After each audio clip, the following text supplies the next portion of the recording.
দুই প্রতিবেশী দেশ ভারত ও বাংলাদেশের দ্বিপাক্ষিক সম্পর্কের ইতিহাসে সবচেয়ে পুরনো ও আলোচিত একটি বিতর্কিত ইস্যু হলো ফারাক্কা প্রকল্প, ভারতীয়ভাবে যেটিকে বলা হয় ফারাক্কা ব্যারেজ। বহু বছর ধরে এই প্রকল্পটির দুই দেশের মধ্যে মতবিরোধ ও উদ্বেগের উৎস হয়ে আছে। 2025 সালের মে মাসে প্রকল্পটির 50 বছর পূর্ণ হচ্ছে। বাংলাদেশের প্রধান অভিযোগ ছিল ফারাক্কা ব্যারেজ চালুর পর পদ্মা নদীর স্বাভাবিক প্রবাহ কমে গিয়ে নদী প্রায় শুকিয়ে গেছে, যা দেশের দক্ষিণ পশ্চিমাঞ্চলের পরিবেশ ও জনজীবনে বিপর্যয় ডেকে এনেছে। অন্যদিকে ভারত দাবি করে আসছে কলকাতা বন্দরের অস্তিত্ব রক্ষার জন্য ফারাক্কা ছাড়া তাদের আর কোনো উপায় ছিল না। দীর্ঘদিন বাদে 1996 সালে ভারত ও বাংলাদেশের একটি ঐতিহাসিক গঙ্গা পানি চুক্তি স্বাক্ষর করে, যার মাধ্যমে ভাগীরথী ও পদ্মায় পানি বণ্টনের বিষয়ে দুই দেশ একটি নির্দিষ্ট ফর্মুলায় একমত হয়।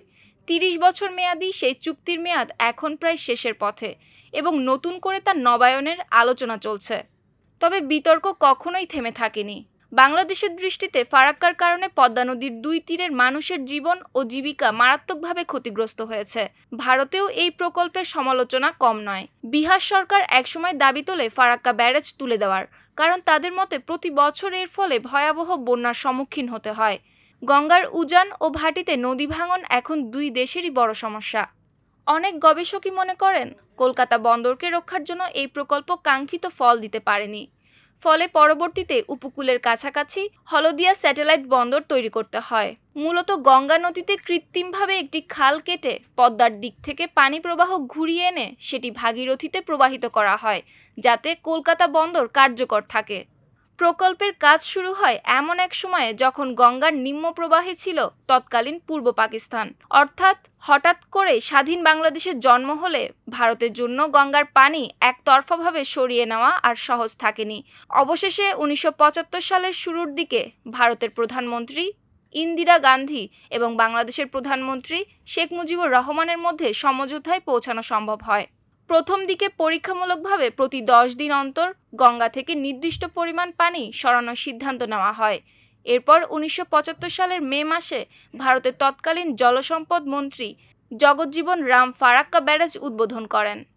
এই প্রকল্প শুধু একটি বাঁধ নয়, এর চারপাশে গড়ে উঠেছে একটি আধুনিক শহর। রেল ও সড়ক পথের সংযোগ স্থাপন করেছে ব্যারেজের উপর দিয়ে।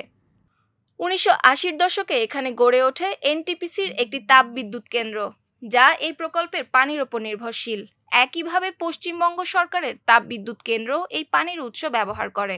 বিশেষজ্ঞদের মতে ফারাক্কাকে ঘিরে পূর্ণাঙ্গ সামাজিক ও অর্থনৈতিক কাঠামো তৈরি হয়েছে, যেটিকে অনেকে ফারাক্কা ইকোসিস্টেম বলে উল্লেখ করেন। তবে শুরু থেকেই এই কার্যকারিতা নিয়ে ভারতেরও প্রশ্ন উঠেছে।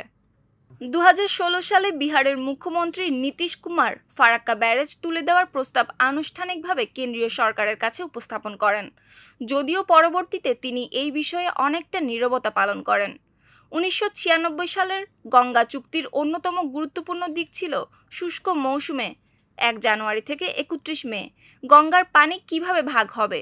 চুক্তিতে বলা হয় প্রতি 10 দিন অন্তর অন্তত 35,000 কিউসেক পানি পদ্মায় পৌঁছাবে।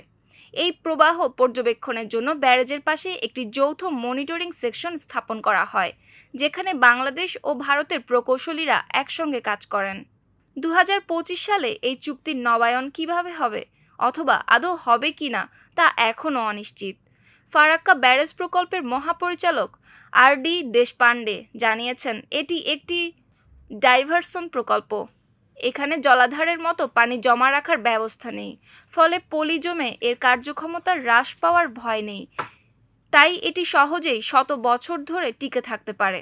তবে ফারাক্কার ভবিষ্যৎ কেমন হবে তা নিয়ে ভারতেও ভিন্ন মত রয়েছে। এ কথা নিশ্চিতভাবে বলা যায়, আগামী 50 বছরেও ফারাক্কাকে ঘিরে বিতর্ক থামবে না।